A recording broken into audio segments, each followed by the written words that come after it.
Good morning, everyone. I'm here to talk about the Building Energy Benchmarking Program. Next. Thank you for this opportunity to actually join with you today.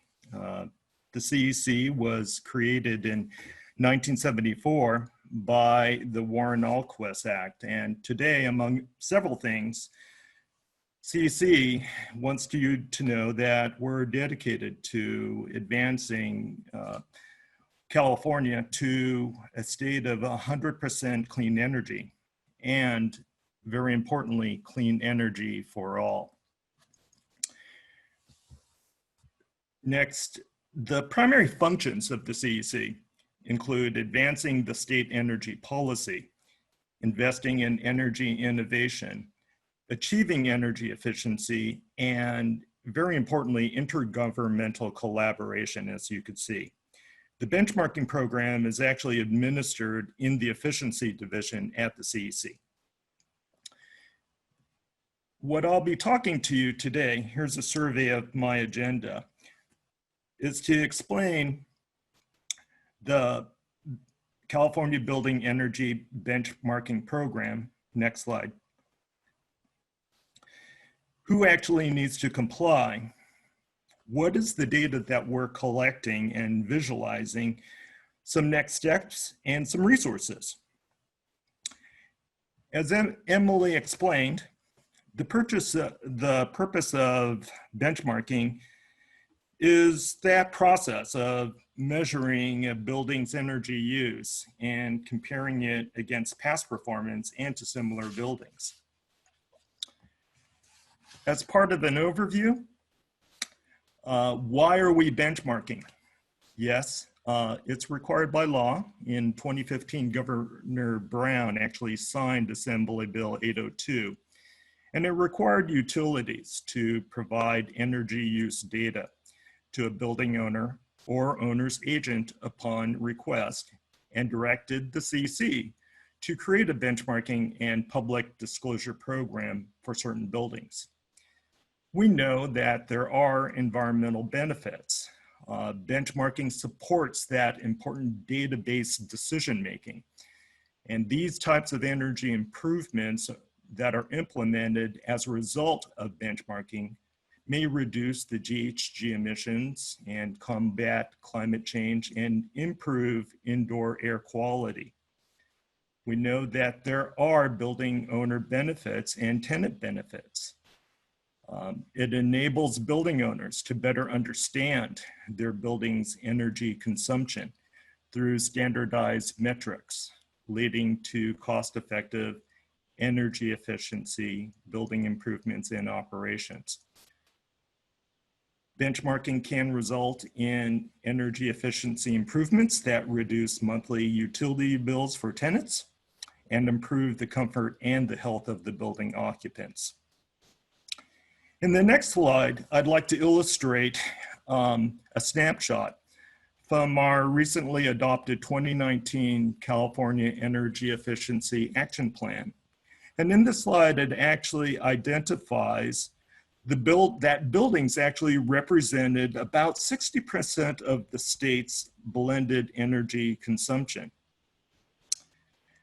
The action plan also showed, in the next slide, this data reported by the California Air Resources Board, and that in 2017, buildings account for significant statewide direct emissions, primarily from on-site natural gas consumption and space and water heating. With respect to building owners and tenants, next. This is a snapshot of the value of data. And we're really excited that the program is disclosing multifamily building energy use to help us understand the condition of multifamily buildings, including those that are occupied by low-income households and located in disadvantaged communities. And separated by the number of low-income units, you'll see two bars. And we understand that in 2013, at least 60% of the multifamily buildings are older than 1974, as you combine the two dark areas on the left of each bar. Regarding the program, who is required to comply? Building energy data is self-reported by owners of large commercial and multifamily buildings owners. And these owners may have an authorized agent or representative actually complete the benchmarking for them. The deadline is June 1st every year. But for this year, due to COVID, CEC has taken an action where we've actually extended the enforcement of the reporting deadline until September 1st, recognizing there's quite about where there's this market disruption occurring throughout the state. And we're aware, as you'll hear from the other participating local governments, of how they've also taken action with respect to COVID. The type of disclosable buildings that are required to be reported are those that are more than 50,000 square feet of gross floor area and either have no active residential utility accounts or 17 or more active residential utility accounts for each energy type serving the building. 2 or more buildings that actually share a meter and have a combined gross floor area of more than 50,000 square feet are also required to comply.